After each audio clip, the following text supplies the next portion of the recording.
Hello and welcome to the StudyTravel news video. I'm Matthew Knott. And I'm Jenny Fennelly, bringing you the latest news stories. So the headlines this week: the Lake School of English in Oxford closes. Spanish agency Language Kingdom launches school exchange platform.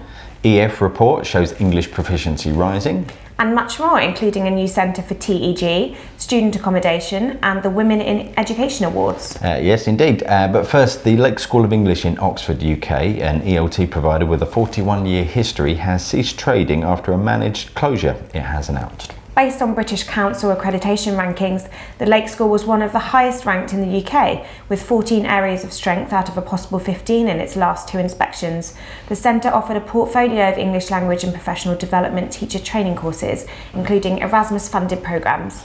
In a statement, Susan Barber and Carmel Engin, directors of the school, blamed Brexit for significantly impacting on the number of students enrolling. They said that the work done to achieve outstanding results and market through a carefully managed network of agents had not been sufficient to save the business. The pair thanked their students, the English language teaching community, partners and association colleagues.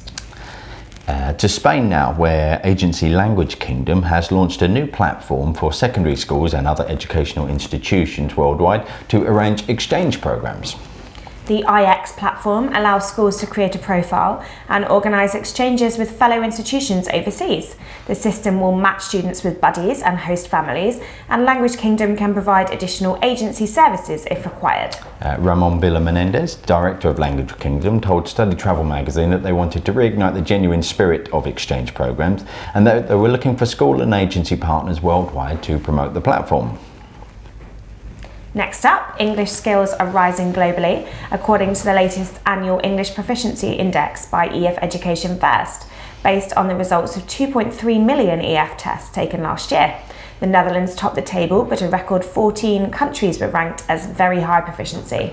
Latin American countries in particular made strong gains in this year's report, with the authors praising investment in teacher training and technology.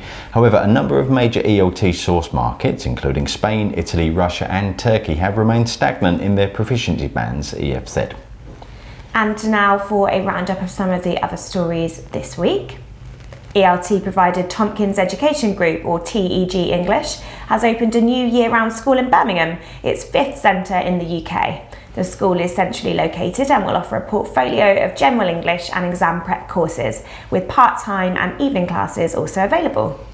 Global school network Inspired Education has acquired the King's College group of 10 schools, which includes King's College St Michael's in the UK and 6 centres in Spain. The deal brings the total number of institutions in the Inspired portfolio to 64.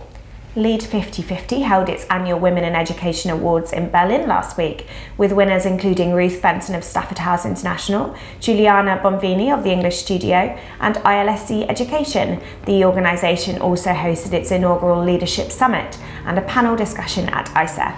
Staying in Berlin, the annual class conference on student housing was held there last week, and delegates heard that some 25 billion euros is expected to be invested in the sector by conference attendees over the next 5 years, with the blended living segment becoming an increasingly prominent solution to housing shortages. Other topics at the class conference included international students driving demand, the future of higher education, knowledge cities, student welfare and individual sector updates on key destinations. The inbound German language department of Agency Association FDSV has welcomed another 3 new member schools following its recent AGM: Humboldt Institute, Capito and Eurasia Institute, bringing total membership to 14 providers. FDSV also confirmed its board for the next term. And finally, financial trading provider London Academy of Trading, part of the Global University Systems Group, has announced the launch of its first postgraduate certificate in financial investments and trading. More on all of those stories online, as well as photos from the aforementioned class conference, a Frölinga fam trip with some lovely Swiss vistas, and a 40th anniversary for the University of Delaware's English Language Institute. Congrats to them. Congratulations. Thanks for watching. See you next week. Goodbye.